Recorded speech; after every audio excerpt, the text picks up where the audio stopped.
nombre, en nombre de Dios y de la patria se abre la sesión del comité. Cuenta, señora secretaria. Sí, señor presidente, tenemos en oficio el ministro de Justicia y Derechos Humanos relativo a la información de la glosa 07, programa 01 del Servicio Nacional de Menores, de conformidad con la Ley de Presupuesto del Sector Público del presente año. Y una carta de la presidenta de la Asociación Chilena de Practicantes de Falun Dafa, con la que adjunta documentos relacionados con el abuso de los derechos humanos en China continental en contra de los seguidores de esa práctica. Eso sería. Si es posible, distribuir estos dos oficios y la carta a los miembros de la comisión por escrito. Primero agradecer a los invitados que hoy día están presentes y algunos que están conectados por Zoom. Han sido convocados e invitados en el día de hoy para escuchar la opinión su opinión respecto del proyecto de ley que regula la suspensión y cumplimiento alternativo de penas privativas de libertad para condenados que indica el boletín 17.370-17. Han sido convocados para este efecto el director del Instituto Nacional de Derechos Humanos, señor Jerko Lubitich. ¿Cómo estás, Jerko? Tanto tiempo. Por el Centro de Salud Mental y Derechos Humanos, Sintras, la abogada señora María Alejandra Arriaza, también que se va a conectar por Zoom, la doctora de Historia por la Universidad de Stanford y profesora titular pontificia de la Universidad Católica y de la Universidad Diego Portales, señora Ana María Student. El Premio Nacional de Ciencias, señor José Rodríguez Elizondo, ¿cómo estás? Que también nos acompaña vía Zoom. Y la subsecretaria de Derechos Humanos, señora Daniela Quintanilla. También están los asesores del Instituto Nacional de Derechos Humanos y de la subsecretaría que están hoy día presentes. A todo ello, también la Biblioteca del Congreso Nacional que está presente. Gracias, Jaime. Vamos a comenzar en el orden, primero con la exposición del director del Instituto Nacional de Derechos Humanos, señor Jerko Lubitich, contarles que esta sesión está siendo televisada eh, y además contarles que esta comisión ha recibido una cantidad muy importante de, de escucha activa, de expertos, eh, de liderazgos académicos, asociaciones, eh, pero además hemos estado presentes en las cárceles. Hemos estado presentes en Colina, estuvimos presentes también en la expenitenciaría, y la idea es justamente relevar también la situación carcelaria que hoy día se encuentra en el país, que es una situación bastante compleja. Y esto se une también a otro proyecto que estamos tramitando por parte de este Parlamento, que es la Ley Sallén, que hizo relación con la privación de libertad de mujeres que tengan niños menores de 3 años, conforme a los estándares también internacionales. Entonces, esas dos leyes estas dos leyes o proyectos van en la misma dirección. Vamos a escuchar entonces al director del Instituto Nacional de Derechos Humanos, señor Jerko Lubitich. Posteriormente vamos a escuchar a doña Ana María Struden y entiendo que la subsecretaria quiere hablar al final de las intervenciones, así que me parece adecuado. Ok, partamos con Jerko. Y luego, perdón, vamos a darle paso por Zoom a José Rodríguez Elizondo. Adelante, Jerko. Gracias, senador. Bueno, como usted dice, vengo en mi condición de haber sido recientemente designado por el Consejo del INDH como su director para este periodo. Así es que es un honor estar aquí. Espero que nos veamos en torno a la discusión de este y otros proyectos en el futuro.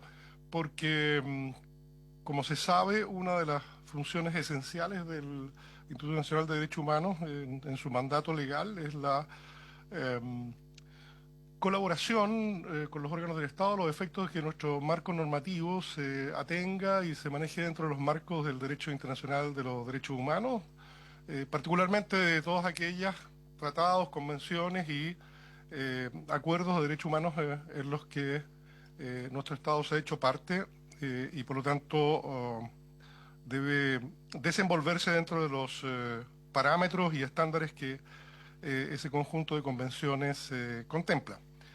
Y en materia de el proyecto, en la materia de que se ocupa este proyecto, es una materia de alta relevancia para la perspectiva de los derechos humanos, por dos cuestiones. En primer lugar, porque una perspectiva de derechos humanos es naturalmente muy partidaria y favorecedora de iniciativas que signifiquen buscar métodos alternativos del cumplimiento de penas, particularmente en relación a grupos de especial protección. Aquí se ha aludido, por ejemplo, al proyecto de ley Sallén, que es una cosa que nosotros miramos, un proyecto que miramos con mucho interés, porque se hace cargo de una situación muy dramática dentro de las personas privadas de libertad en nuestro país. Un país que por lo demás sabemos que en el último tiempo se ha dedicado a batir sus propios récords en materia de población penal, de personas privadas de libertad. Han venido creciendo sistemáticamente en los últimos años y por tanto este es un tema que tiene que ocuparnos como sociedad y particularmente nosotros como organismo de derechos humanos. Entonces la primera aproximación a un proyecto de esta naturaleza es de acogida desde el mundo de los derechos humanos en cuanto a que un grupo de especial protección, como son las personas de edad avanzada que están cumpliendo penas privativas de libertad, debiera en general buscarse modos alternativos, dadas ciertas condiciones, para que puedan cumplir con su responsabilidad de responder frente a los delitos cometidos de modos alternativos y no necesariamente en torno de un modo de privación de libertad. Pero la otra perspectiva a la que estamos obligados nosotros a incorporar aquí es la mirada de derechos humanos desde el punto de vista de los eventuales beneficiarios de un proyecto como este. Y según los datos disponibles, la mayor parte de las personas que estarían en esta condición son personas actualmente privadas de libertad por haber sido sentenciadas por tribunales de la República por haber cometido crímenes contra los derechos humanos, crímenes de lesa humanidad. Y ahí hay una segunda mirada tan importante como la primera, desde la perspectiva de los derechos humanos, que es la necesidad de que el tratamiento de estas personas considere o tenga presente ciertas consideraciones ineludibles desde una perspectiva de derechos humanos. Y en esa línea, sin perjuicio de que está conmigo David Bahamonde, jefe de la Unidad de Protección de Derechos, Unidad Jurídica de nuestra institución, adelanto los criterios fundamentales con los que desde el punto de vista de los derechos humanos tiene que observarse una iniciativa como esta que pueda eventualmente beneficiar a personas, como digo, condenadas por sentencia de los tribunales de la República por haber cometido crímenes de lesa humanidad. Y una primera cuestión que tiene que decirse desde ese punto de vista es la necesidad que en esa situación los casos de ellos tienen que ser vistos uno a uno. No es posible establecer una normativa de general aplicación respecto de ellos sin hacer una consideración específica, caso a caso, de si se cumplen o no ciertas condiciones que están más o menos consolidadas desde el punto de vista del derecho internacional de los derechos humanos y de las doctrinas pertinentes. Y una primera variable a considerar en el caso a caso tiene que ver con qué porcentaje de la pena que se le ha sido asignada por la sentencia del tribunal respectivo ha cumplido, en el sentido de que haya un cumplimiento sustantivo del periodo del que fue condenado, de tal manera que la pena cumpla los efectos que todos sabemos tienen las sentencias de tribunales sobre crímenes en el país, particularmente en materia de crímenes de lesa humanidad. Entonces, esa es una primera variable. ¿Cuánto del periodo? Porque aquí tenemos que recordar que una buena parte de esas personas hoy día sometidas a privación de libertad lo fueron en virtud de procesos judiciales ocurridos mucho después del retorno de la democracia y del funcionamiento efectivo de los tribunales en estas materias. Entonces, una primera cuestión a observar, a analizar caso a caso es esa.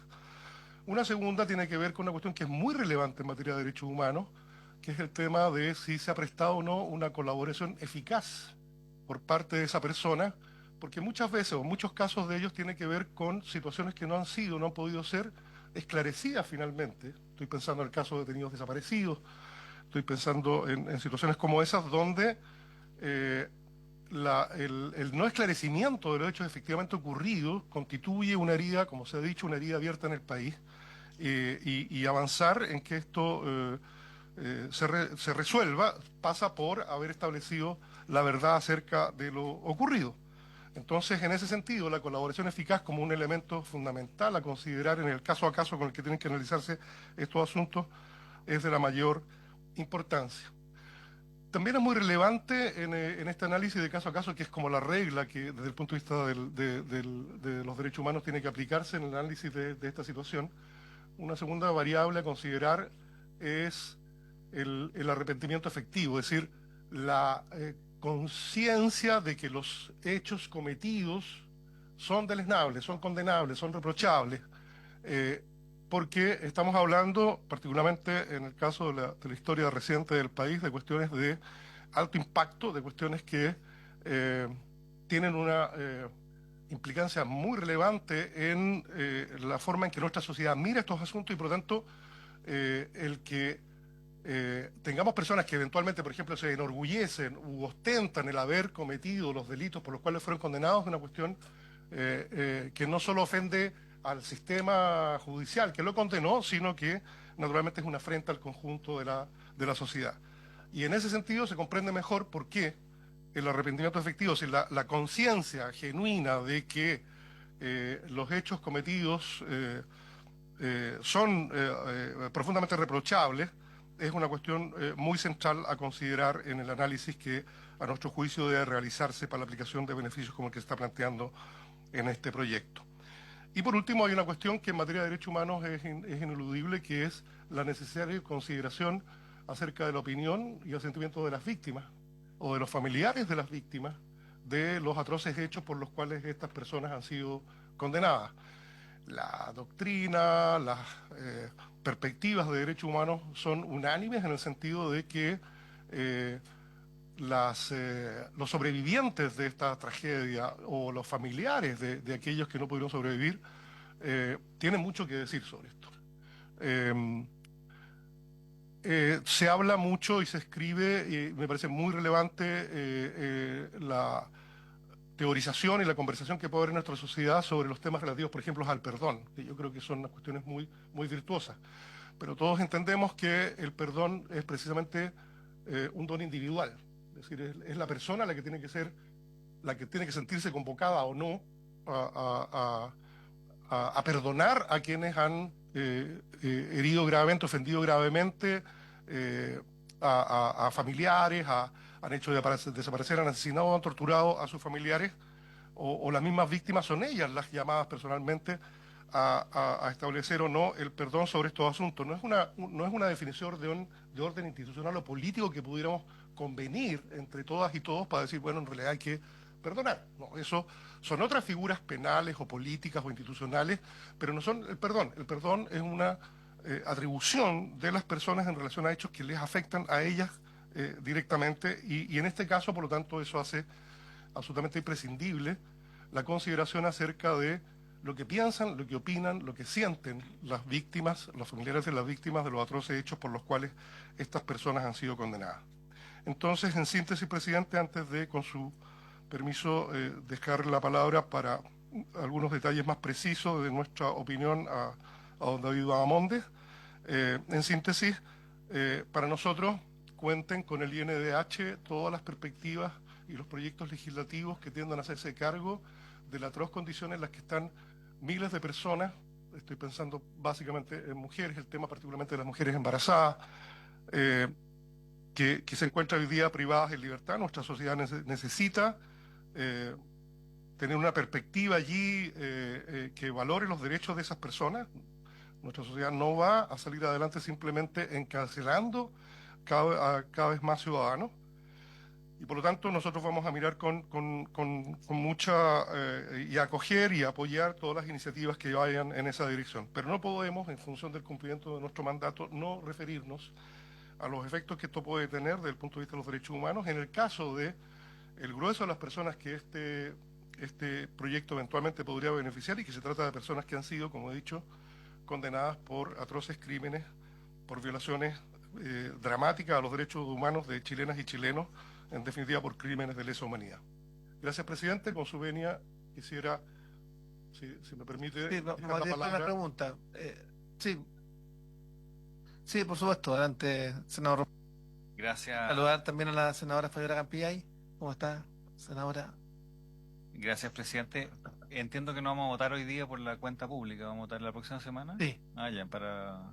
Lo que pasa es que en algún minuto, perdón a los presentes, pero tenemos la cuenta pública del Senado, así que hay algunas cosas pasando.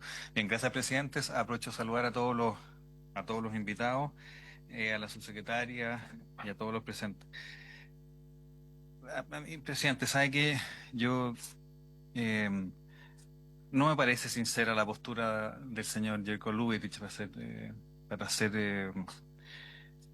porque dice, claro, la situación es terrible, hay personas que tienen condenas que van mucho más allá de lo que van a poder vivir, están con alguna enfermedad, creo que en 2 o 3 casos incluso terminales, pero dice que hay que condicionar la salida de una persona que puede tener 95 años a que cumpla un porcentaje de la condena.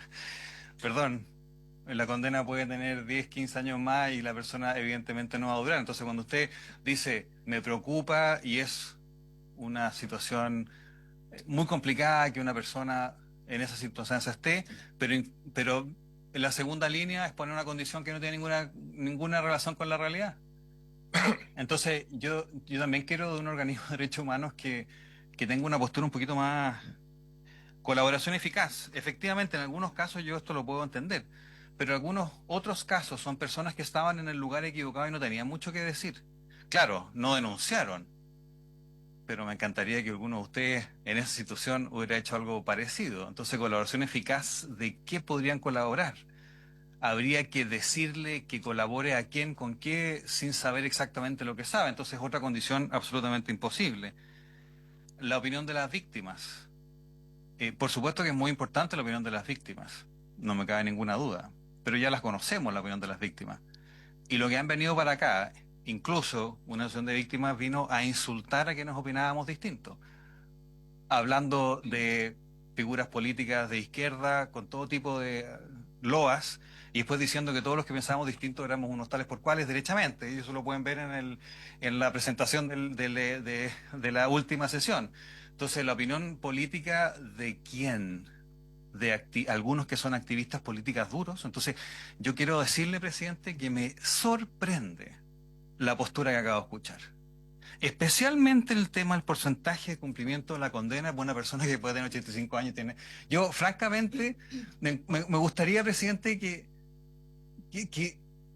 nos pongamos en el lugar de una persona o una familia que efectivamente puede haber cometido el delito que usted quiera, y no estamos diciendo acá va a haber impunidad, lo que hay es una conmutación de condena. No se está diciendo que la persona es eh, inocente, no se está diciendo que no tiene que cumplir condena, se está diciendo que vaya a morir a la casa simplemente. Quienes hemos sido, yo por lo menos no conocía esta materia, me tocó ir a Colina 1, estoy absolutamente impactado de lo que vi. Y estoy absolutamente impactado de su declaración, señor, por su intermedio. O sea, que ponga caso a caso, incluyendo temas como el porcentaje de cumplimiento de la condena, es una forma de decir que no lo quiere hacer. Entonces quiere estar en los dos lados. Como no puede decir que la situación es razonable, porque es una vergüenza como chileno lo que está pasando en Colina 1. No conozco Punta Peuco, nunca he ido, no No, tengo la idea. penitenciaría, quiero decirle, Ah. y la penitenciaría, No, no, senador sí, Edwards, no, estoy sí, señalando. sí. Además, la penitenciaría es una cuestión peor, o sea, de hecho, una situación crítica, yo diría. Con mayor Lo de razón la también. penitenciaría es brutal. Yo diría que se están infringiendo los derechos humanos de personas mayores. Lo que yo vi en la penitenciaría es brutal, es brutal. O sea, personas de 95 años condenados por delitos comunes, estamos hablando de personas condenadas por delitos comunes. 95 años, que quedó ciego, básicamente porque fue mal administrado un fármaco, eh, con la orina circulando por el medio de los pabellones donde ellos comen. O sea, lo que vimos en la ex penitenciaría es brutal. El Estado de Chile incumple la Convención Interamericana de Derechos Humanos de Personas Mayores, pero abiertamente. O sea, debería ser condenado el Estado de Chile por su política penitenciaria. Condenado. ¿Ya? Y yo voy a pedir que se inicie una investigación en la Comisión Interamericana justamente por el incumplimiento de la política penitenciaria y vamos a seguir recurriendo a cárceles comunes. O sea, acá la situación carcelaria es brutal, brutal, y podrá no ser popular para los populistas de las derechas y las izquierdas hablar respecto de la condición de privación de libertad mínima que debe tener que haber en Chile. Pero ciertamente les quiero decir que cuando uno condena, cuando el sistema condena, básicamente la condena es de privación de libertad, no de sustracción de la dignidad de las personas. Y por eso, presidente, que el encargado de derechos humanos, un director, nos venga a decir que vamos a tener que analizar caso a caso porcentaje de la condena a una persona que ya, por ejemplo, quedó ciega, como en este caso, que hacen, por decirlo de una manera, pipí, y ese pipí va caminando y cruza donde está el resto de los reos. ¿De qué derecho humano estamos hablando? ¿A usted le importa a la gente los derechos humanos? Yo, de verdad, esto que me ha pasado, yo lo encuentro increíble lo que ha hecho usted. O sea, increíble que me proponga esto como análisis caso a caso. ¿Qué quiere que le diga? Estoy impactado con lo que acabo de escuchar. Gracias, presidente.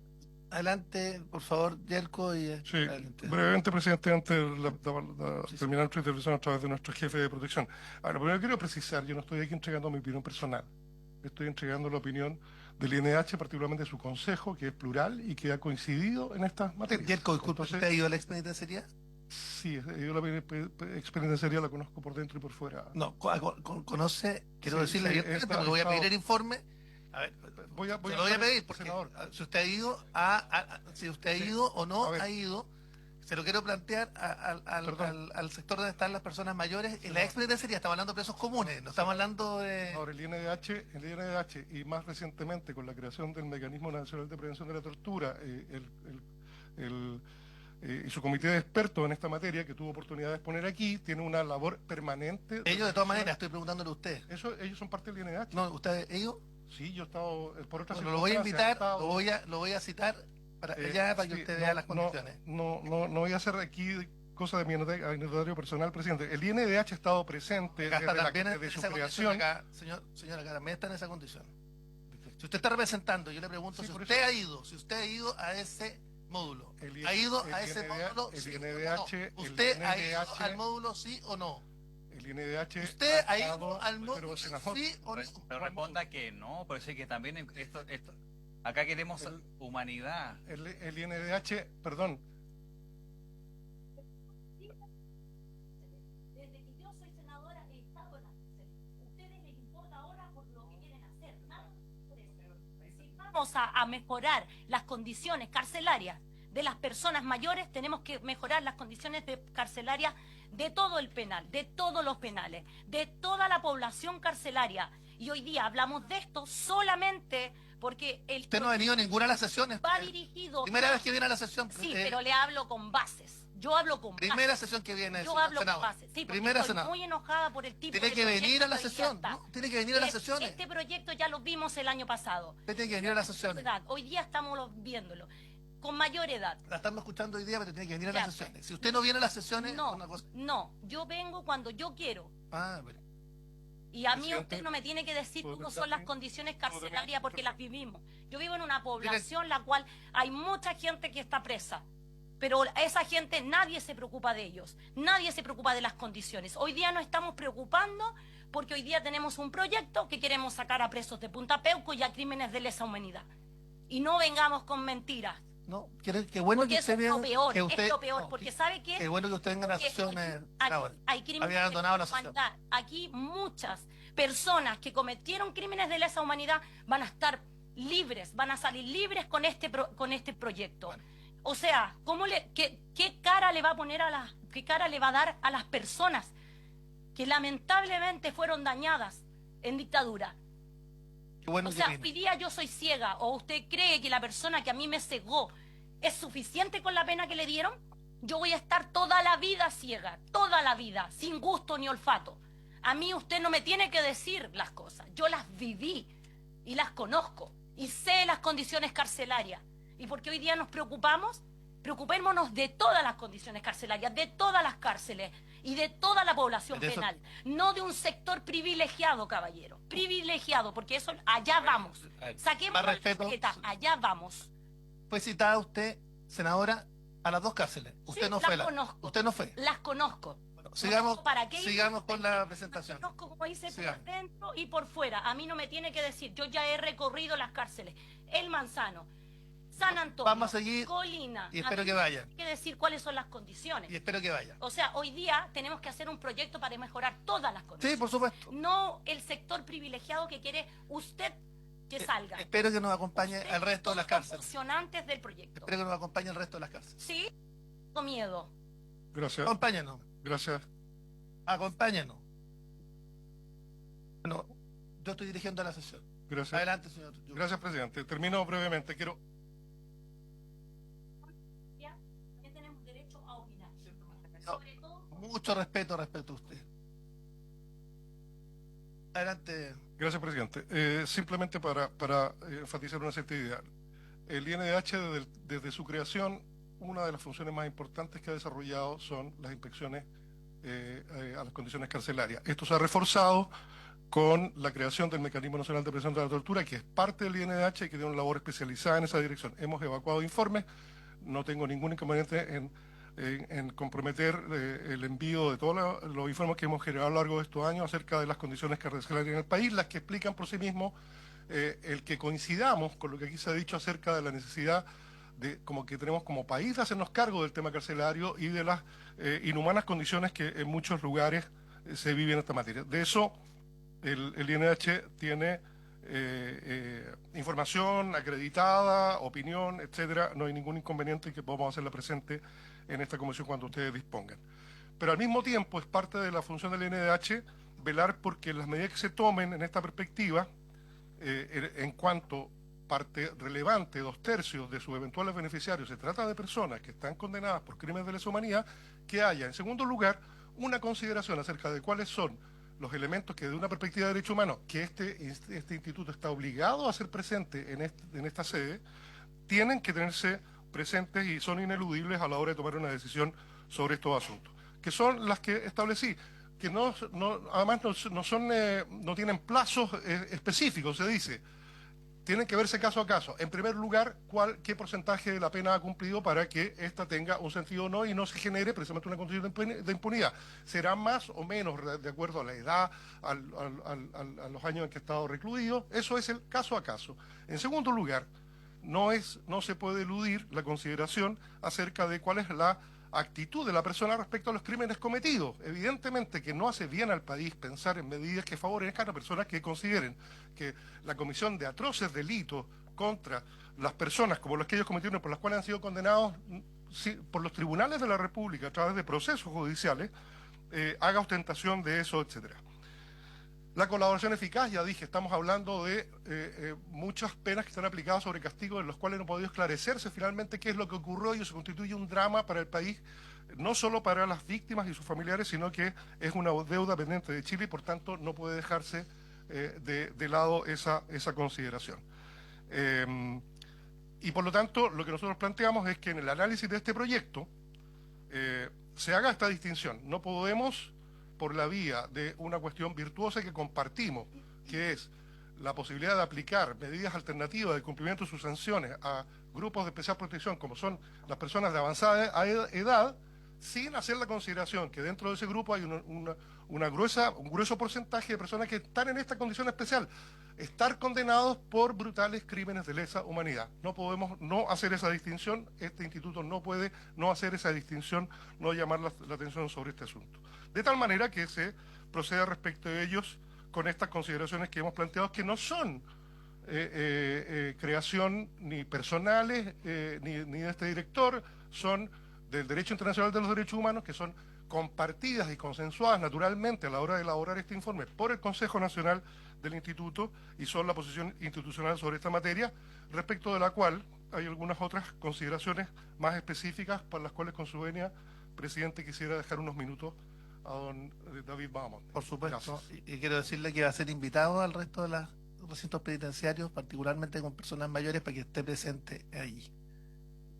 Subsecretaria, adelante. Sí. Continuar. Es que yo creo que es importante hacer dos aclaraciones. Primero, más allá de las convicciones o las subjetividades de cada quien, yo creo que es importante que hablemos sobre la base de los elementos fácticos. Hoy día, en nuestro país, hay 2.518 personas privadas de libertad que son mayores de 60 años. 186 son mujeres, 2.332 son hombres. 403 de ellos son condenados por graves violaciones a los derechos humanos. Es decir, no son la gran mayoría. Sí, no es la gran mayoría, por eso quería aclararlo también, por eso quería... Pero si puedo terminar. Del resto, 1.572 condenados son, claro, por el titular delitos comunes, pero si uno los va desagregando, las condenas son, en su gran mayoría, por abuso sexual, por violación, por homicidio y por parricidio. Y por tanto, creo que es importante la evaluación y la ponderación del caso a caso, no para unos casos de lesa humanidad o para otros casos de otros delitos, sino para todos los casos, porque hay situaciones muy complejas. Recordemos, por ejemplo, el caso Ámbar. Era una persona que estaba condenada, que sale con beneficios y que termina asesinando a una niña de una manera brutal. Entonces, la ponderación del caso a caso es indispensable, porque todos los casos efectivamente son distintos. En los casos de delitos sexuales hay ciertos estándares y ponderaciones que hay que hacer. Evidentemente la protección de la víctima, que sabemos que en más del 80% de los casos son miembros de su propia familia, es una ponderación que hay que hacer al momento de decir esta persona se va o no se va para su casa. ¿Para su casa dónde? ¿Cómo protegemos a la víctima? Y en ese sentido la ponderación del caso a caso es un estándar, no es una subjetividad. Y luego los estándares respecto al porcentaje de la pena, la colaboración, la protección de las víctimas no son nuevamente subjetividades, sino que están consagradas en instrumentos internacionales, en la opinión consultiva de la Corte Interamericana, en el Estatuto de Roma. Entonces yo creo que es importante que podamos, de algún modo, por decirlo bien coloquialmente, poner la pelota en el piso y tratar de objetivar las discusiones y las razones que tenemos detrás de la toma de decisiones en una cuestión tan sensible e importante como esta. Completamente, Se quería hacer esa aclaración para completamente poder... de acuerdo con la subsecretaria, porque además hay que poner sobre la mesa dos elementos importantes. Las instrucciones entregadas incluso por la propia Corte Interamericana de Derechos Humanos sobre la materia. Hay fallos de la Corte Suprema sobre el particular desde el punto de vista de las condiciones de reclusión. Y por tanto, si alguien pretende negar que el Estado de Chile está vulnerando los derechos humanos de muchos privados de libertad, no estoy hablando de unos u otros, en general, la vulneración de derechos fundamentales es profunda, y por eso empujamos con tanta fuerza el proyecto que establece las posibilidades de cumplimiento alternativa para mujeres que tienen hijos menores de 3 años. Pues también se está vulnerando justamente que hay que estandarizar nuestra legislación a esos, o hay que lograr elevar esos estándares a estándares internacionales. David, adelante. Buenos días a todas y todos. Voy a retomar, digamos, donde dejó el director, quien realmente me dejó muy poco que decir, solamente complementar algunos aspectos que me interesaría señalar. Retomar partiendo de que efectivamente no se trata de una opinión personal, se trata de una opinión institucional, pero que además ha sido compartida transversalmente en este mismo espacio, en el Senado de la República. Me permito recordar que la ley 21.224 sobre indulto general conmutativo por ocasión del COVID excluyó, teniendo en cuenta, esto señala la propia historia de la ley, por respeto a las víctimas, dice, y para la protección de la sociedad, se señaló expresamente una exclusión del beneficio. Una exclusión, no es lo que estamos diciendo nosotros, una exclusión del beneficio a condenados por delitos graves, integridad física y psíquica, libertad personal, tortura, violación y expresamente delitos de lesa humanidad y crímenes de guerra. Entonces no estamos hablando de un precedente que este propio órgano del Estado no haya aplicado anteriormente en materia legislativa. Bien, segundo, valorar positivamente justamente la actitud que está tomando la comisión, abordando respecto de grupos de especial protección, que lo mencionó bien el señor presidente, la de Sayen, pero también recordar otros grupos de especial protección, como son aquellas personas que tienen discapacidades, particularmente discapacidades cognitivas. Y problemas de enfermedades mentales. Exacto, Es brutal. Son terribles. O sea, lo que vimos, perdón que lo interrumpa un minuto, No, lo no, que vimos en el hospital penitenciario, a la situación de personas que tienen problemas de salud mental, el suministro, los problemas van desde el suministro, de que no haya médico, de que haya un psicólogo para toda la penitenciaría, un psicólogo para toda la penitenciaría, que no haya un médico en el hospital penitenciario. O sea, eso es lo que estoy planteando. Correcto, señor O sea, acá estamos viendo una situación de verdad y que vuelvo a insistir, no es popular hablar también de derechos de personas privadas de libertad. Pareciera que no es no es popular, sobre todo aquellos que ponen como modelo al expresidente, o sea, al presidente de El Salvador, al presidente Bukele, ¿no? Entonces, no es mi caso. Entonces, En lo personal, algo conozco de sí. esto por otra vida anterior, señor presidente, si me permite. Bien, continuar señalando también de que una acotación, cuando se habla de la opinión de las víctimas, desde luego no aludimos a la opinión política de las víctimas. Esa es una opinión que tienen derecho a sustentar, naturalmente, lo que puedan pensar las agrupaciones de víctimas respecto de los poderes públicos, parlamentarios o del mismo Instituto Nacional de Derechos Humanos. La verdad no es ese el tema cuando se habla de la opinión. Se refiere específicamente el estándar que me voy a referir a continuación, 29-22 de la opinión consultiva, los efectos de la liberación anticipada a nivel social y respecto a las familias, para hacer la precisión. Además, digamos, o sea, y lo demás ya corresponde dentro de la discusión política que es normal en cualquier país democrático, ¿verdad? También indicar, señor presidente, que para estos efectos, naturalmente, hay que decir de que, primero, no está prohibido por el derecho internacional de los derechos humanos que estas personas accedan a beneficios. Solamente se plantean estándares generales. 1. 2. Recalcar también, porque aquí se ha hecho mucha referencia al tema de la salud y usted acertadamente plantea de que en general hay una situación deplorable en materia de acceso a la salud y particularmente para grupos de especial protección y particularmente para adultos mayores. Señalar que de ninguna manera tampoco el derecho internacional de los derechos humanos se refiere a que estas personas, por el hecho de los delitos de que hayan sido cometidos, tengan que recibir un trato peor que el resto, es decir, el estándar de atención de salud médica, de todas sus necesidades, tiene que ser el mismo. De lo contrario, naturalmente podríamos caer en una suerte de venganza social hacia estas personas por respecto a los crímenes que han cometido. Me gustaría hacer esas precisiones.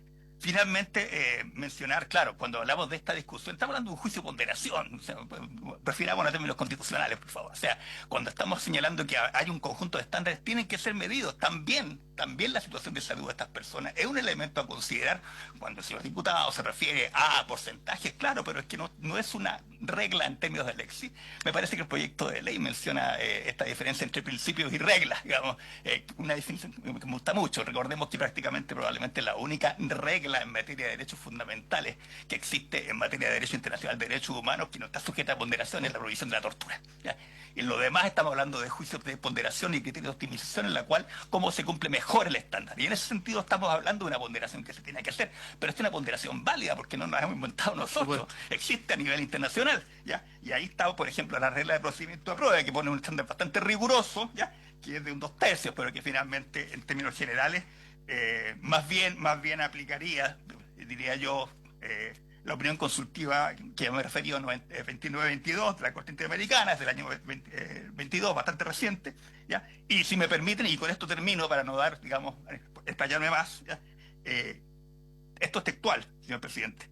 Las autoridades, y me gustaría señalar porque hago la referencia a salud también, ¿ya? O sea, la opinión consultiva no es una opinión que pretenda, digamos, de alguna manera ponerle una lápida a las personas que están en esta situación.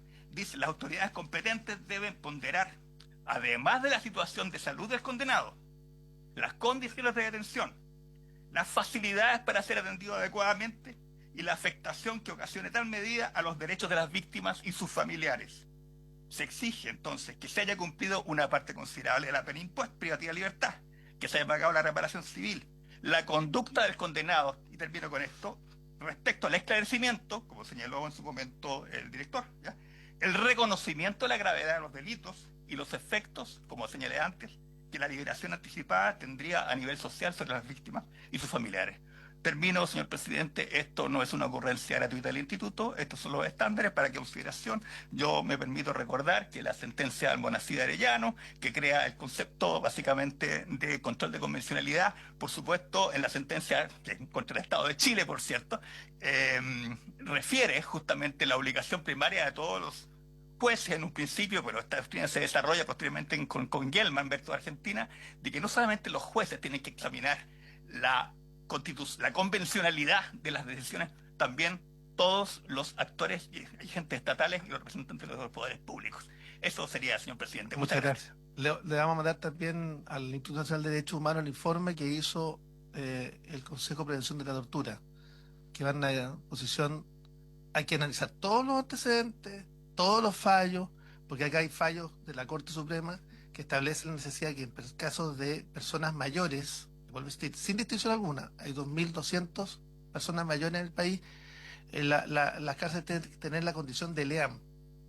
O sea, vale decir que tienen que tener todos los estándares para asegurar acceso a la salud de manera oportuna. Eso no se está cumpliendo. Hoy día Chile está cumpliendo un fallo de la Corte Suprema, pero el estándar internacional adicionalmente. Entonces, yo compartiendo lo que usted plantea, hay que revisar todas las normas, la Convención Interamericana de Derechos Humanos para Personas Mayores, todas.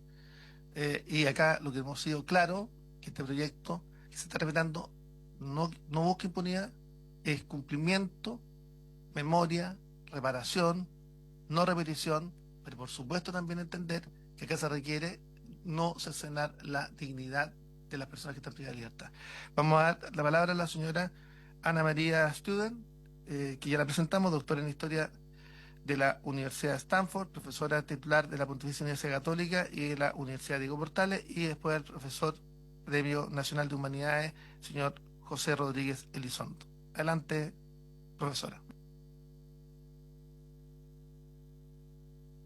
Senadores, y a todos los asistentes a esta reunión.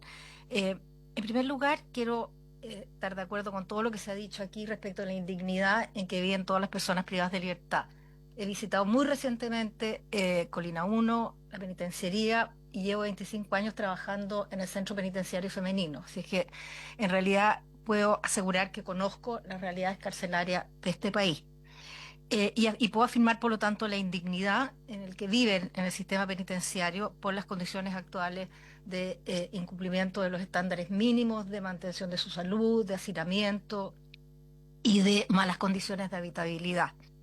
También mi condena total, por supuesto, a todos los atropellos a los derechos humanos que se cometieron durante la dictadura, y para lo cual creo que también tengo alguna autoridad. Fui la primera experta designada del Comité de Prevención de la Tortura del INDH, así es que algo conozco también de ese tema. Y en tercer lugar, decir, 3 y 4, en tercer lugar, decir que recientemente terminamos de elaborar en la Comisión de Reforma de la Justicia de la Universidad Católica un documento bastante extenso sobre políticas públicas penitenciarias para poner a disposición de todos los candidatos a la presidencia. Le pido, señor presidente, que si quiere lo solicite, porque es un documento que yo creo que va a ser bastante interesante. Perdón, vamos a pedirlo y también para que se distribuya a los miembros de la comisión, si les parece. Pone en discusión, digamos, todo el sistema penitenciario, desde las estructuras básicas hasta el trato hacia las personas privadas de libertad, etcétera. Yo creo que es un documento que vale bastante la pena que ustedes revisen.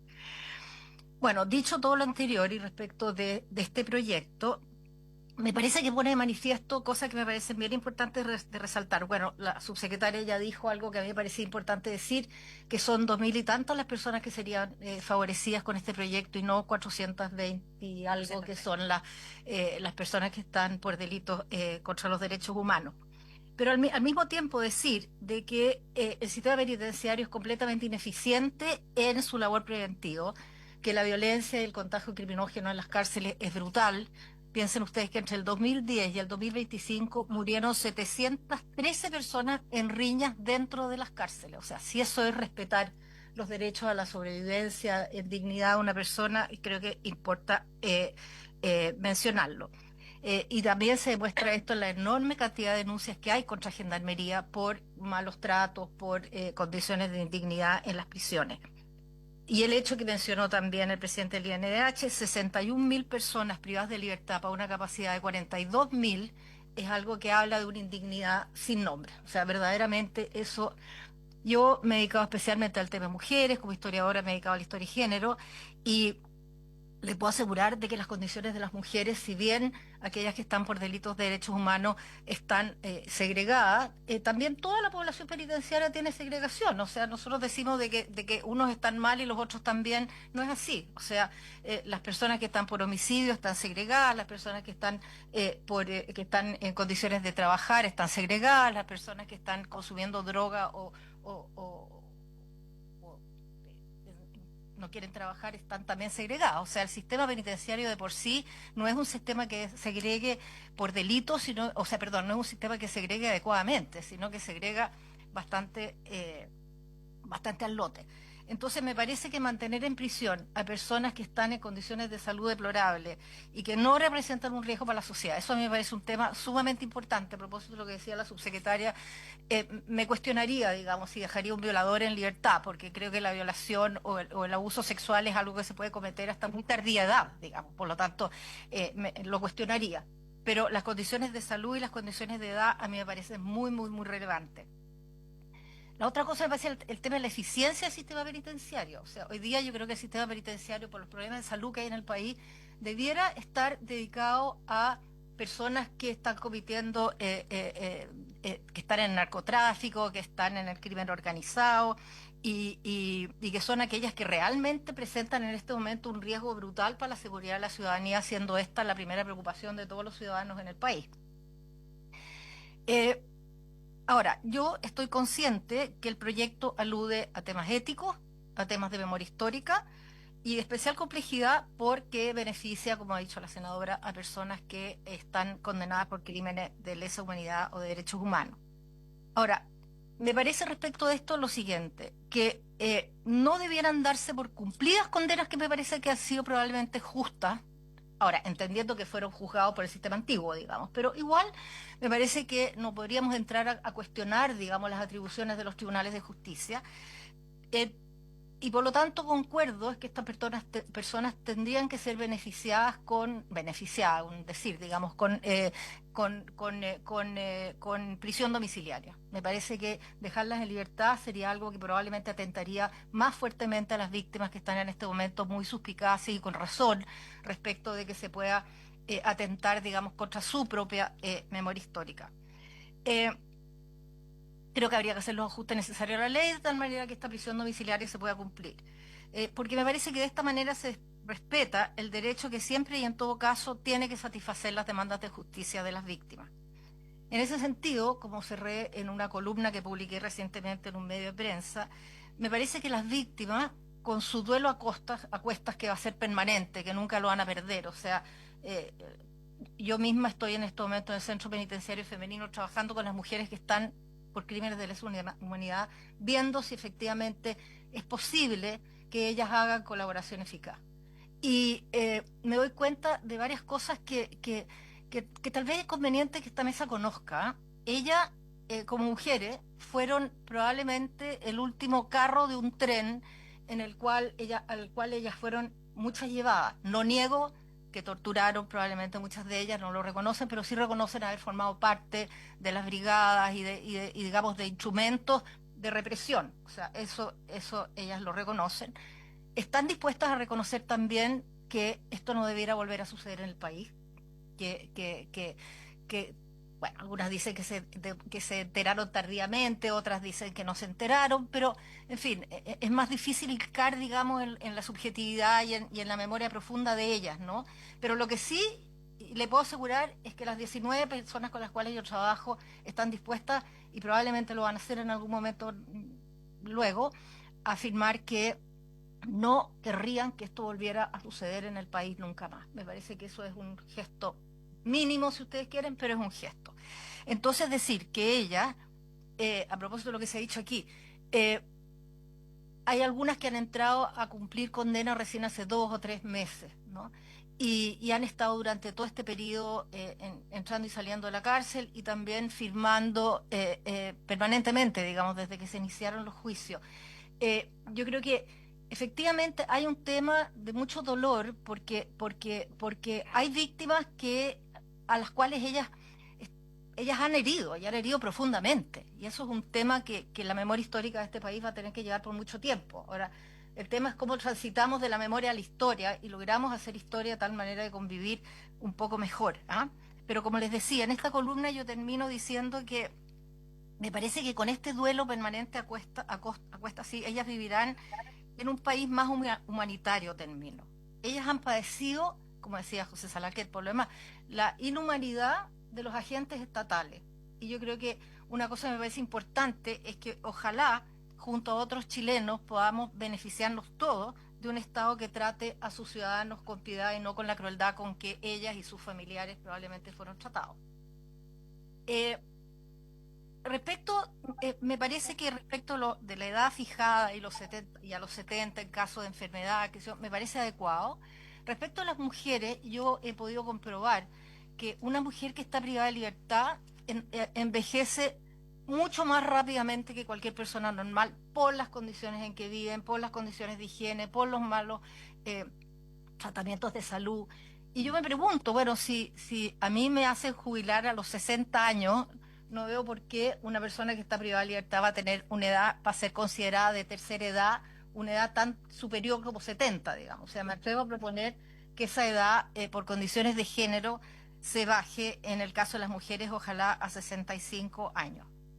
Respecto del caso a caso, yo creo que es importante dejar sentado en esta mesa la necesidad de los tribunales de ejecución de pena, porque eso va a ayudar mucho a resolver el caso a caso de una manera que hoy en día es brutal. O sea, hoy en día los comités de gendarmería, el área técnica de gendarmería, decide bastante arbitrariamente cuando una mujer o un hombre sale con beneficio.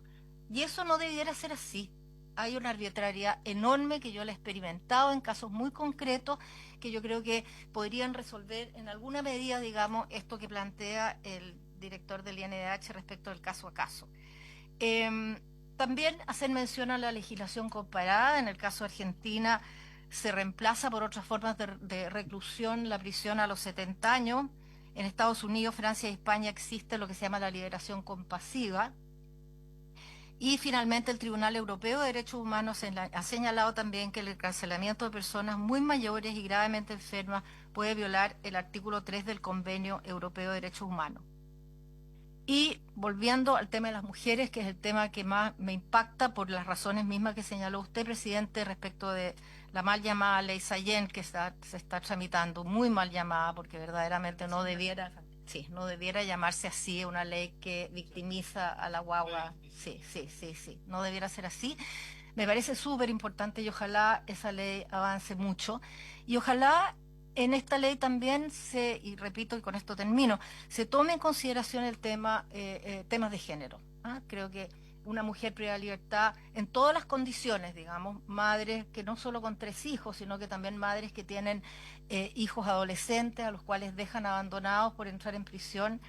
Hay un exceso de prisión preventiva en este momento en el país. Hay un 30% de la población femenina privada de libertad que está en prisión preventiva, que pueden durar a veces 1 o 2 años, lo cual es absolutamente brutal, porque esas mujeres si son inocentes, salen en condiciones muy deplorables también.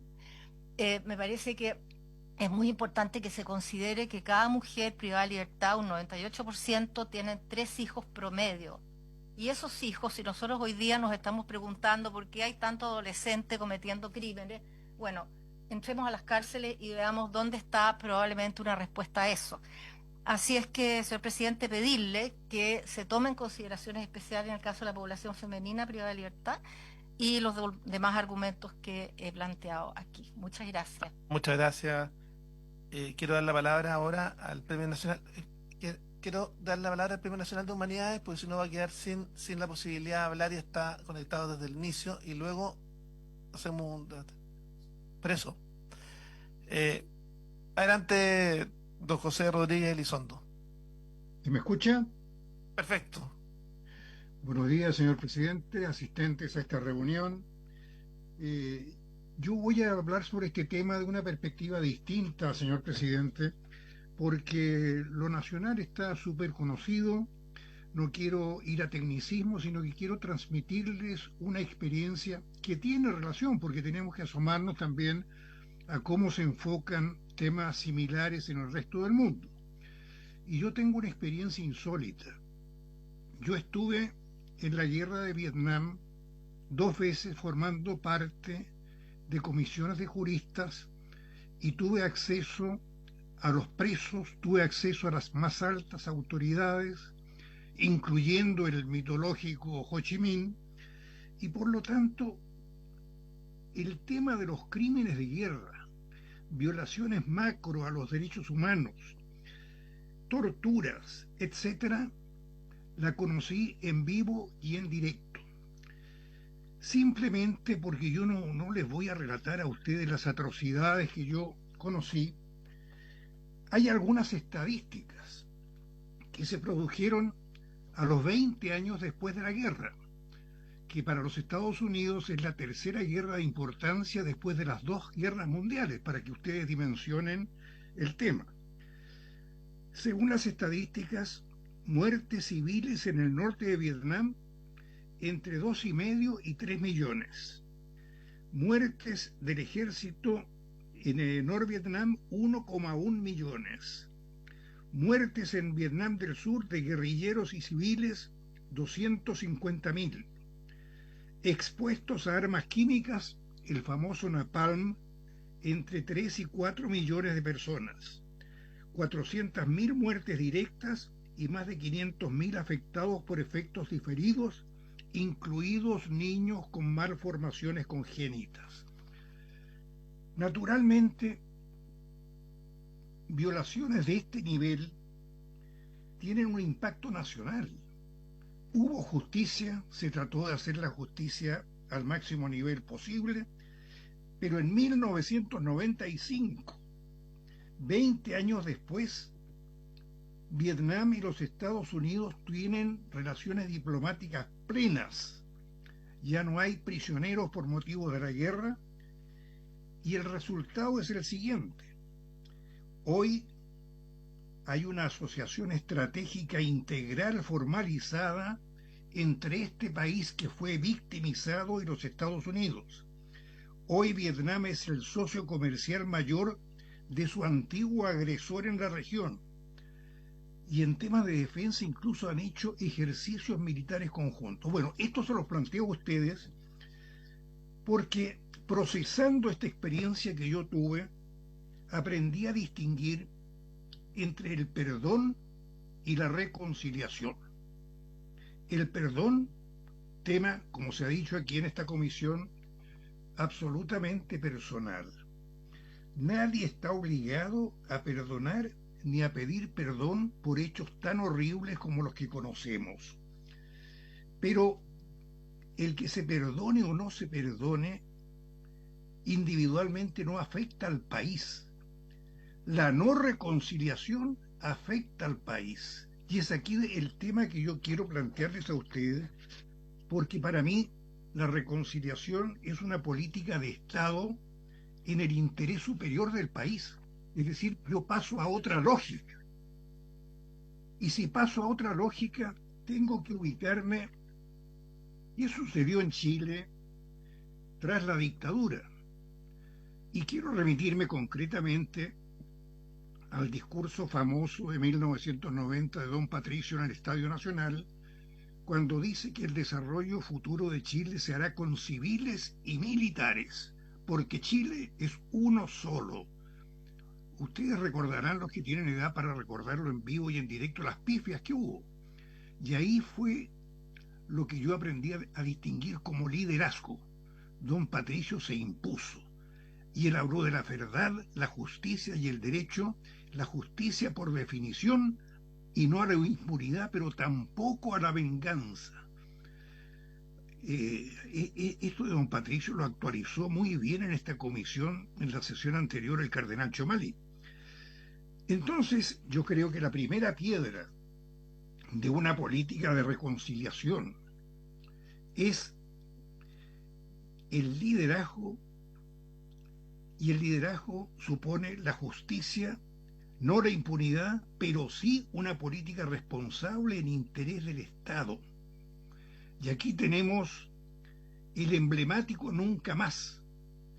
El nunca más que fue fraseado por don Patricio, por Eduardo Frei Ruiz Tagle, por Ricardo Lagos y por un general comandante en jefe del ejército, Juan Emilio Cheire, que hoy curiosamente está condenado. Es decir, mientras los historiadores lo consignan como uno de los artífices de la reconciliación de lo civil con lo militar, el autor militar, el protagonista, está condenado.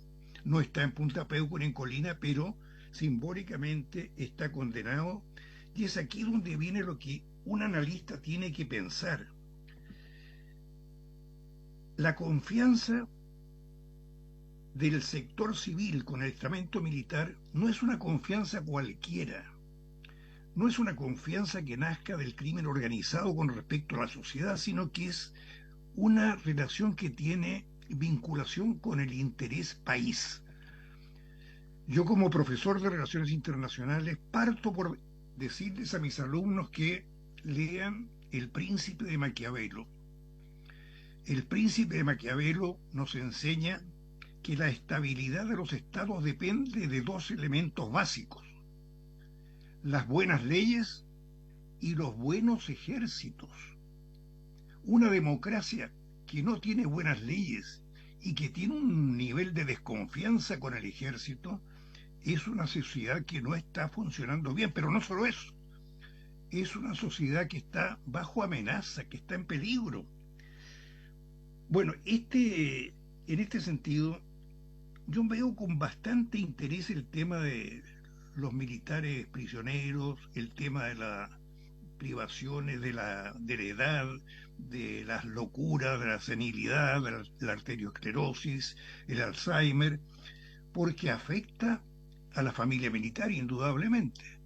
Ha habido cartas de excomandantes en jefe que representan el pensar institucional de las tres armas y que son muy categóricos en decir que esto afecta la confianza de lo civil y lo militar. Aquí tenemos entonces un conflicto sociopolítico acotado, y cuando tenemos este conflicto real acotado, una parte es la técnica, el derecho, las posibilidades de clemencia, las posibilidades de perdón, la posibilidad de hacer leyes que traten de solucionar esto, pero esto es sobre una base fáctica concreta.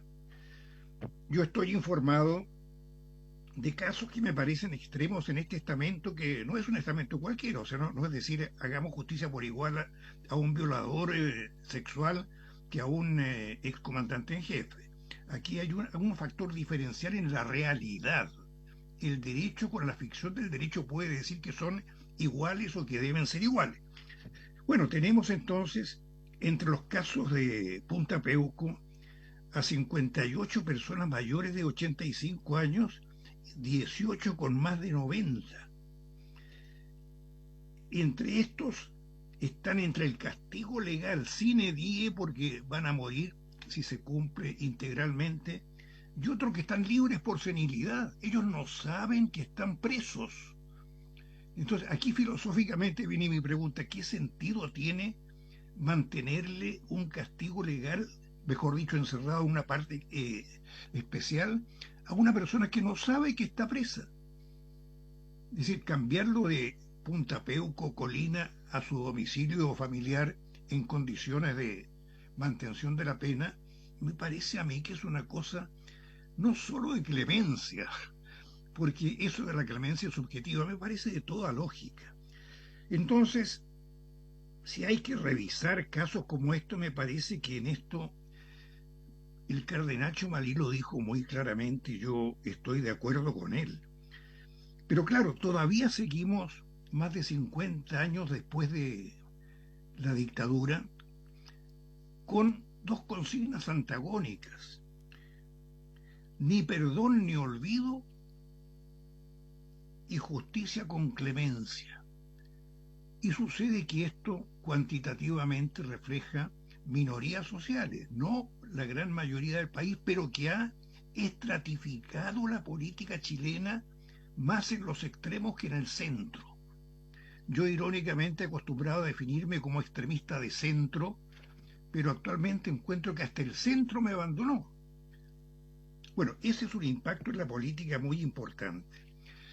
Me ha impresionado mucho desde este punto de vista una carta que escribió una pariente de víctima, María Alicia Ruiz Tagle, en el Mercurio, en la cual termina diciendo: antes pedimos justicia y no la recibimos. 50 años después nos ofrecen venganza. ¿No es ese el ejemplo que quiero para nuestra juventud?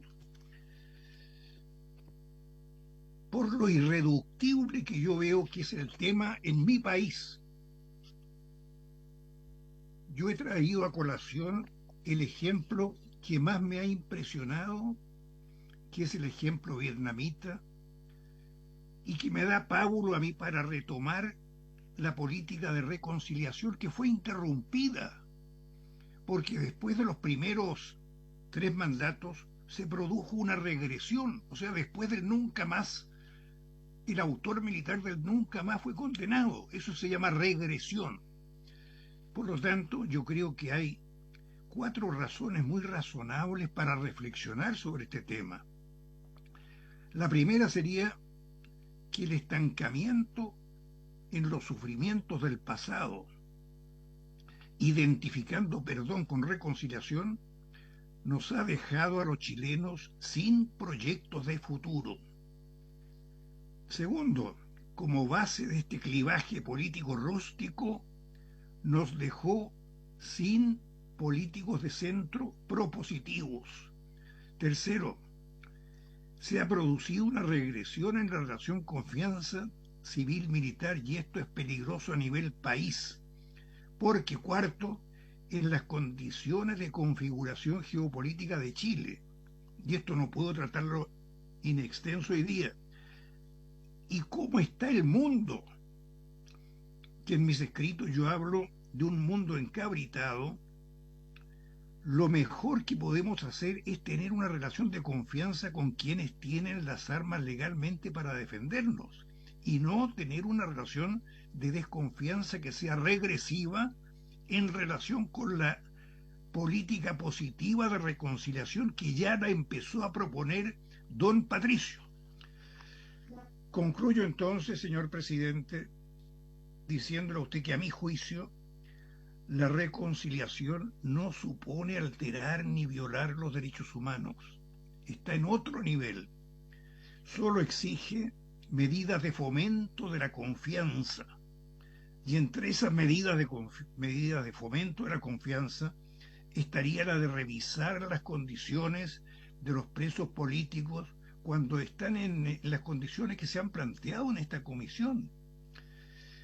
Por lo tanto, como lo que soy, un agnóstico de baja intensidad, yo sigo la línea del cardenal Chumalí que la planteó aquí y termino con un reconocimiento al final que me parece necesario, que yo también fui víctima de violación de derechos humanos por la dictadura.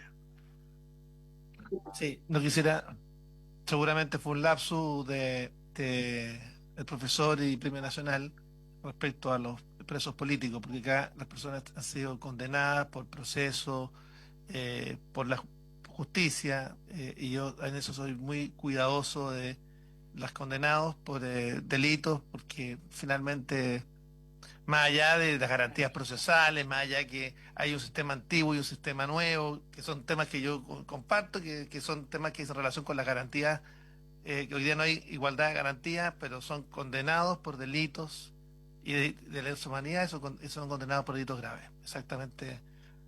Eso No es. creo no creo, a lo mejor fue un lapsus, pero yo no he hablado de los que están actualmente que sean presos políticos. Yo No, hablé no, de no, por los eso no, presos. sí, y sabemos que usted ha tenido en esa materia una conducta y una declaración permanente, así que por eso sabemos que pudo haber sido un lapsus. Quisiera, senador Rojo Agua. Gracias, presidente. Usted abusa de su presidencia para tomar la palabra, debo decirlo, pero gracias por haberme dejado hablar. A mí me encantaría, presidente, por su intermedio, que ambos, tanto la señora Ana María Stuben como el señor José Rodríguez Elizondo, Si tienen documentos de cómo se ha resuelto esto en otras partes del mundo, documentos que nosotros podamos analizar, me encantaría que los puedan hacer llegar. No, no para verlo ahora, pero se dio el caso de Argentina, se dio el caso de Vietnam. A mí de verdad me gustaría poder leerlos porque siento que entre más información, mejor trabajo vamos a poder hacer acá. Ahora, presidente, por su intermedio, lamento que se haya ido, voy a hablar de respecto al Instituto Nacional de Derechos Humanos. O sea, francamente, la postura, no la suya, ¿cómo se llama su nombre, perdón? Ah, ya, no me diga diputado porque eso es peor que un insulto. No, no, no más. No importa, no importa. Muchos lapsus. No, son bromas. Es que ¿sabes lo que pasa? Que cuando uno escucha a una persona que supuestamente se tiene que preocupar de los derechos humanos y habla acá frío como un pescado, ¿ah? Despiadado y cruel, ¿ah? De una manera increíble, inaceptable, muy distinto a lo que he escuchado del resto, incluso suya como representante del Instituto Nacional del Derecho Humano, que por lo menos ve la idea de que hay gente que está sufriendo y que no tiene ningún sentido que se muera en la cárcel. Pero viene para acá y nos dice, yo creo sinceramente que el Instituto Nacional de Derechos Humanos es un escollo para la reconciliación nacional. No sirve para Chile, es un problema para Chile. Y también dice, nos preocupa el efecto que tenga, sí, y a mí también me preocupa el efecto, por ejemplo, de que el Instituto Nacional de Derechos Humanos haya dejado votado a las víctimas del terrorismo en Chile que tienen falta de servicio, falta de acceso a la justicia, lo cual también, de acuerdo a la propia definición de violación de derechos humanos del Instituto Nacional de Derechos Humanos, es una violación de derechos humanos, pero esa, por opción, se olvida. Lo mismo que se olvidan acá de esta situación. Entonces, yo no voy a hablar de la persecución a opositores con querellas, por ejemplo, contra Mario Desbordes, pero nos vamos a olvidar de eso, ¿no es cierto? De la cuestión ya más política dura del Instituto Nacional de Derechos Humanos. Chile tiene que tener instituciones que representen lo que somos, pero lo que somos todos los chilenos, y que lo hemos visto en esta comisión, con posturas más humanas, con preocupación por Chile, no con la idea de instalar una postura política irreductible como la que hemos visto del Instituto Nacional de Derechos Humanos. Por lo tanto, yo quiero hacerle ver, yo lamento que se haya ido el señor Jacob Lubitich, pero estoy impactado con su presentación. Y ojalá que él la pueda revisar, porque él supuestamente representa a quienes se preocupan de los derechos humanos. Y yo creo que eso no puede ser posible, que estemos en manos de una persona que es capaz de hacer una presentación como la que él hizo. Se la digo, yo lamento que no está acá, mi intención era decírselo a él directamente, esto está siendo grabado, por lo tanto pueden verlo, no hay ninguna intención de que no lo escuche, pero el Instituto Nacional de Derechos Humanos de una vez por todas tiene que ser un elemento que nos ayude a la reconciliación nacional, que nos ayude a que Chile pueda pasar esto y de una vez por todas poder mirar el futuro con esperanza y no permanentemente clavados en los problemas que tuvieron ni siquiera otros mucho antes, pero mucho antes de que ni siquiera naciera. Yo francamente estoy impactado y por eso me interesa mucho más la posición y lo que ha pasado en otros países del mundo, y por eso creo que la información que nos pueda mandar la señora Ana María Stuben, don José Rodríguez Elizondo y también el señor, no tengo su nombre, don David, nos pueda entregar, pero tiene que haber tiene que venir información de personas que entienden el sufrimiento humano, que entienden que una persona, como decía el historiador José, que no sabe por qué está presa, que tiene 90 años y que se va a morir en 2 meses más, ¿cuál es el sentido de tenerlo? No, entonces nos dice el encargado de los derechos humanos, veamos qué porcentaje de la sentencia ha cumplido. No. Yo un mínimo de humanidad en esta Comisión de Derechos Humanos. Un mínimo de humanidad. Yo realmente quiero hacer ver mi molestia por lo que escuché del señor Lubitich. Muchas gracias, presidente. David. Sí, señor presidente, muchas gracias. Reitero mis disculpas, senador, por el lapsus. Sí, yo solamente para complementar, voy a insistir en que lo que ha mencionado el señor director es la opinión que el instituto ha venido expresando, no ahora, no en esta mesa, sino en las propias minutas que hemos presentado al honorable Congreso de la República. Primero. Segundo, voy a aprovechar, él no está, digamos, de decir, bueno, preguntarle un poco qué es lo que ha hecho en visitas carcelarias, porque lo que interesa no es su pasado, interesa sorpresa que él concurre acá como director del instituto. Y como director del instituto ya una semana. Así que es un poco difícil que una de sus primeras gestiones haya ido a meterse a cualquier cárcel. Ya, solamente cierro esa parte. Y tercero, me voy a permitir, pese a que no es el tema de esta reunión, pero voy a recoger el guante, porque se ha mencionado la querella en contra de una persona, digamos, que además fue parlamentario de este país. Yo lo puedo decir claramente, yo firmé esa querella, yo la firmé. ¿Ya? La firmamos y la presentamos en su oportunidad, fue sometida al Consejo, fue aprobada por el Consejo. Posteriormente, la persona que creyó que estaba siendo imputada, porque en ningún momento dado, como ustedes recordarán, la querella fue presentada respecto de quienes tengan sean responsables, eso dice el texto de la querella. Si el nombre de la persona aparece era porque eran las capturas de pantalla que estaban ahí. Y finalmente se hicieron en su momento, porque así funciona el Estado de Derecho, y qué bueno que así sea. Se hicieron en su momento las actuaciones correspondientes. Acá mismo se votó, digamos, una solicitud ante la Corte Suprema para la remoción de la dirección, que fue rechazada por la Suprema, pero además la propia persona que se sintió afectada presentó una querella respecto de los consejeros que aprobaron su querella, y tanto la Fiscalía en su momento pidió sobreseimiento, juzgado de garantía con muy buenos argumentos, acogió esa querella, se encuentra sobreseída, y la propia persona que se dirige se tuvo que desistir, con lo cual entiendo que también tuvo por bueno los argumentos tanto de la Fiscalía en su momento como del propio Poder Judicial.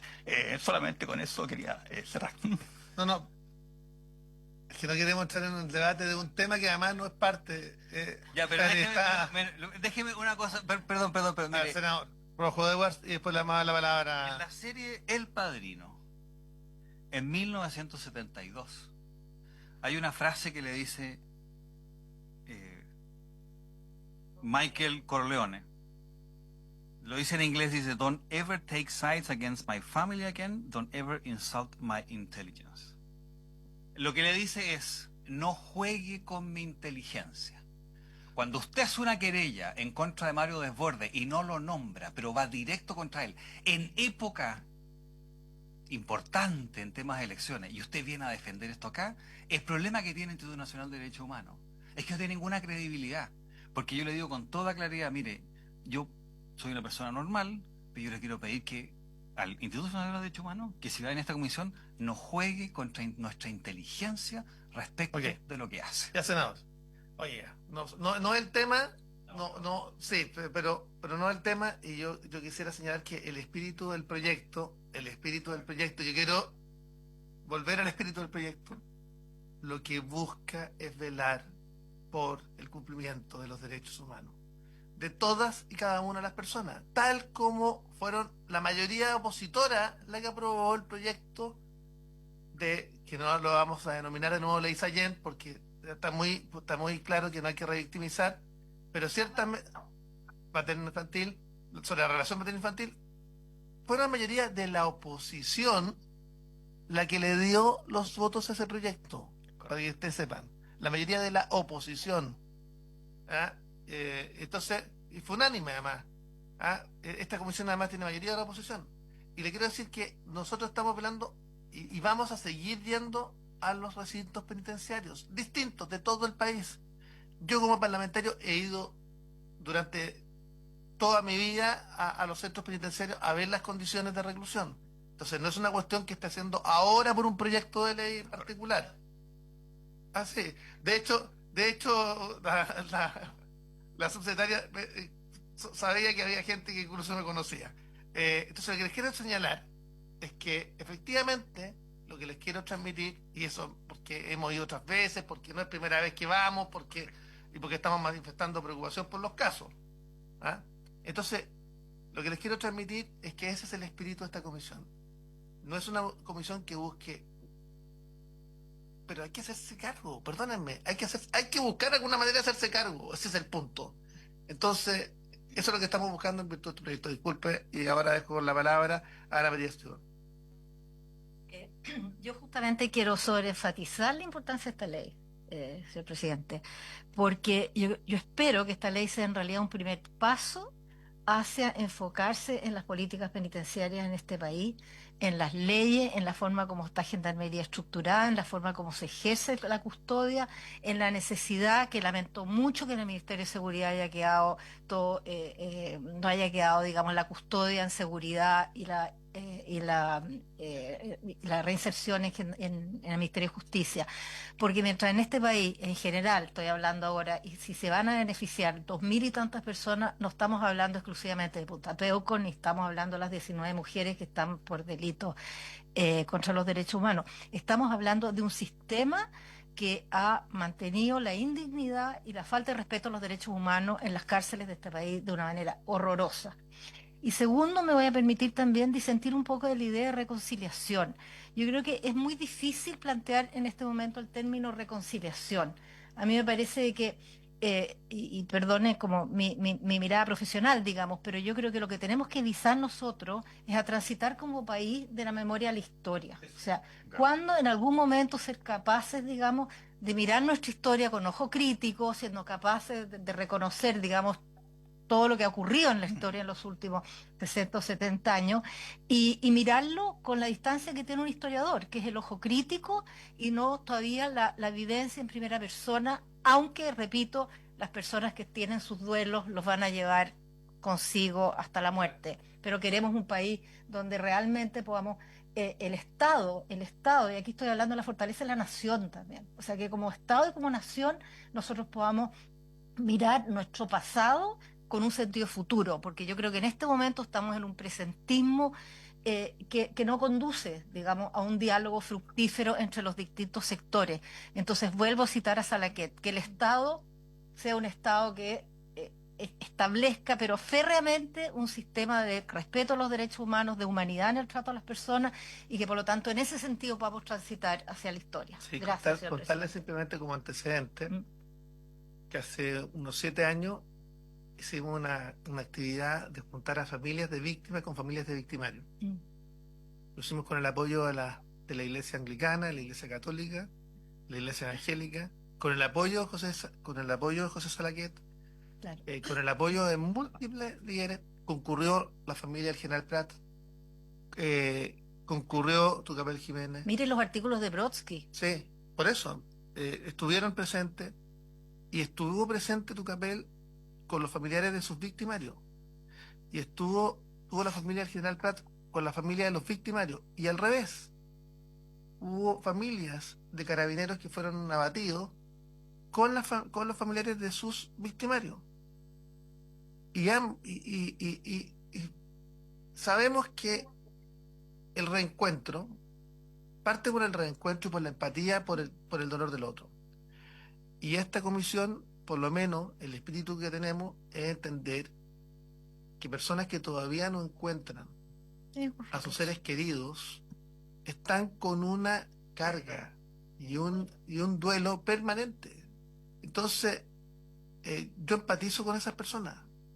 Y por eso en esta comisión hemos aprobado los proyectos, hemos tratado de fortalecer el plan de búsqueda, hemos tratado de hacer todo lo que sea necesario, y salirnos del sesgo ideológico de la izquierda y la derecha. El país tiene una cicatriz que todavía no puede cerrar. Y efectivamente, acá lo que siempre ha dicho esta comisión es justicia. Pues tiene que haber justicia, tiene que haber reparación, tiene que haber no repetición, tiene que haber un nunca más con mayúscula, pero tiene que haber reencuentro, tiene que haber mirada de futuro, y debe haber también respeto a los derechos humanos de todos, incluso aquellos que violaron los derechos humanos. Ese es por lo menos lo que se pretende en esta comisión, lo que intentamos con el proyecto de ley que presentamos, y yo espero que de alguna manera esto también permita visibilizar también la realidad carcelaria. Entonces, si alguien me dice que el Estado de Chile no está violando los derechos humanos hoy día en las cárceles, se equivoca. El Estado de Chile está violando los derechos humanos en las cárceles. Está violándolo. Eso es. Habiéndose cumplido el objeto de la sesión y agradecido a todos y cada uno de los intervinientes, esta sesión se levanta. Muchas gracias.